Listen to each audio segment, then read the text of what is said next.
You're ready to up your Minecraft game, so you're ready to get into potion brewing. Good for you, but you need blaze rods, and you need to go to the Nether, and that's really scary. I don't like it at all. Netcasts you love from people you trust. This is Twit. Video and audio bandwidth provided by Cashfly at cachefly.com.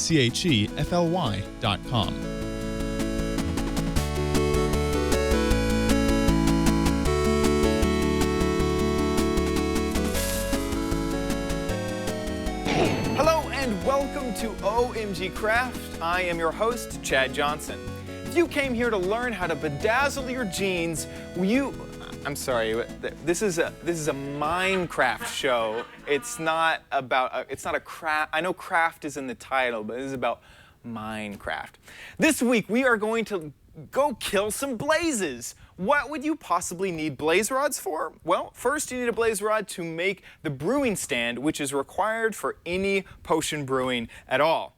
Also, blaze rods can be turned into blaze powder, which is used on ender pearls to make the Eyes of Ender, which allows you to go to the end of the game and beat the Ender Dragon. Going into the Nether to get these blaze rods is very dangerous. First, you have to search around the Nether until you find a Nether fortress. Once you've found the fortress, you have to fight blazes. Blazes, they shoot fireballs at you. You catch on fire. You will die almost instantly. And of course, you can't have any sort of fire resistance potions because you haven't found the blaze rods yet to make those potions. So, I have a few tips on making your blaze rod harvest experience much faster and much safer. So here we are in my wonderful alpine home. I've been living here for a little while, and don't you just love it? Look, it's a little fire because it's cold outside. I love it. So let me go ahead and gather some supplies before we get into our blaze experience. Okay, so here are some of the things that would be very useful if you can manage it in your game to bring along with you. First, a shovel. You may think that's a really weird thing, but I'm going to get to it in a little bit. Some armor, and hopefully put some enchants on it. I've put some pretty high-level enchants here. Of course, you always need food, and, we're going to get to the ender pearls later. We're going to get to this later, and a pick and a flint and steel is always a good thing to bring with you. Actually, let me go ahead. I actually need torches, but you know what? We're going to do this. No, we have to have torches. 1 second. Okay, so I just gave myself some torches. Now, go ahead and put on your armor. You can shift-click that on. I'm going to rearrange here, and because I like to have all my stuff in a very specific order.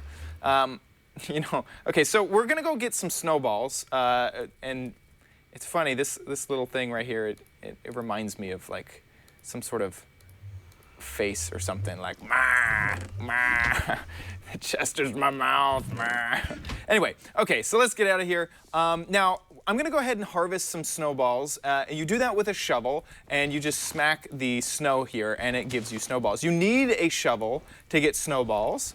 If you just try to hit it with a pick or with your hand, you're not actually going to get anything out of it. So make sure that you use a shovel, and I'm going to just get a few more here. Now, you may be thinking, snowballs is a really weird thing for you to get, but I will show you a really good tip once we are in the Nether. So I think I've harvested enough. Let's get out of here. Let's clean up my stairs here. And wait. Cheetos. Those are carrot. Oh, no, I guess they're Cheetos. Okay, cute. Okay, here we go into the Nether.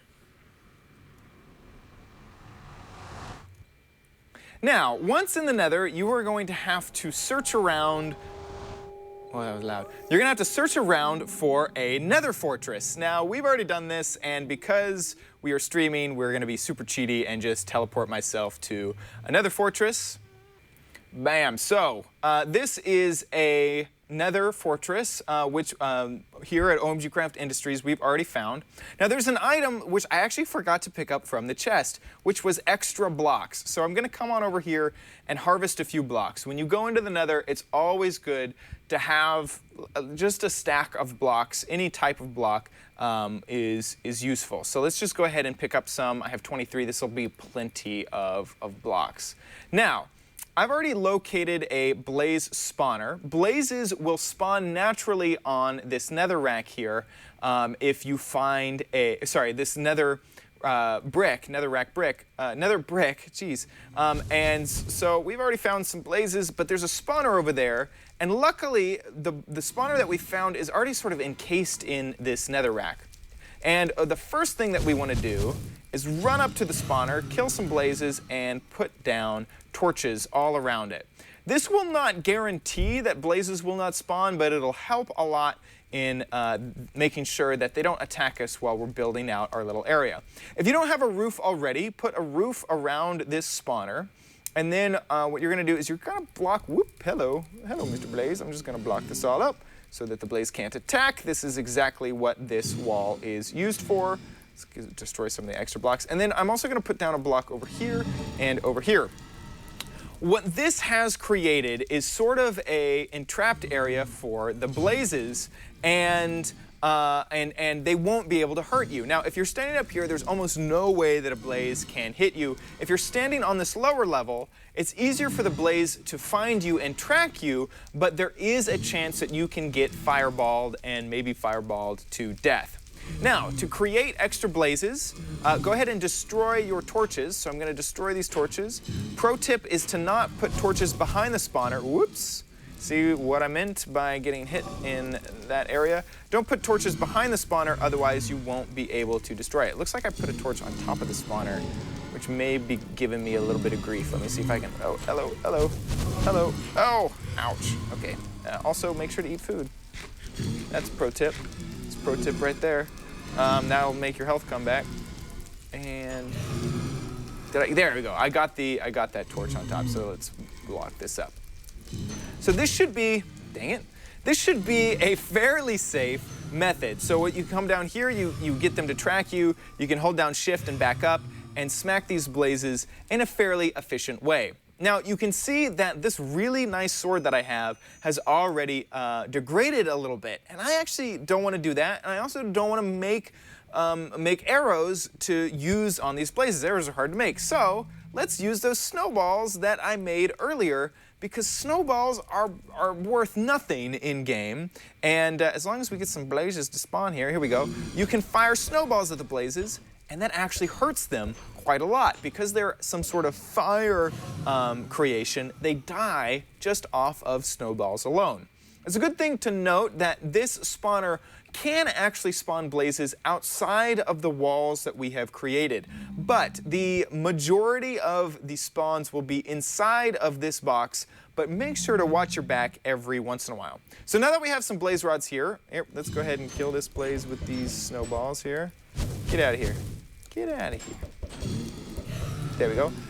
Let's go ahead and collect our blaze rods. So all we have to do is light up this area with some torches, and that flame there is actually going to help out a lot too. And then go and collect your blaze rods. How many have we? We've gotten 7 so far. Really, really useful stuff. And now we can head back home to use these blaze rods all our own. Now, there are a few things to note here. Blazes cannot be killed by lava, which is normally, which is a normal way that you would kill items. Blazes are some sort of fire beast, so lava doesn't hurt them.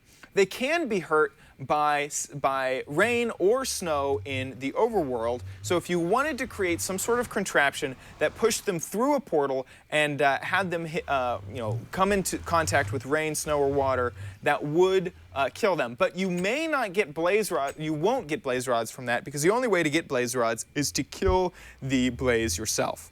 Okay, so let's get to making this brewing stand. Right-click on a crafting table. I'm going to right-click a few times and put a blaze rod right there, and you get a brew stand. And now this is what you're going to use to brew all of your fun potion creations.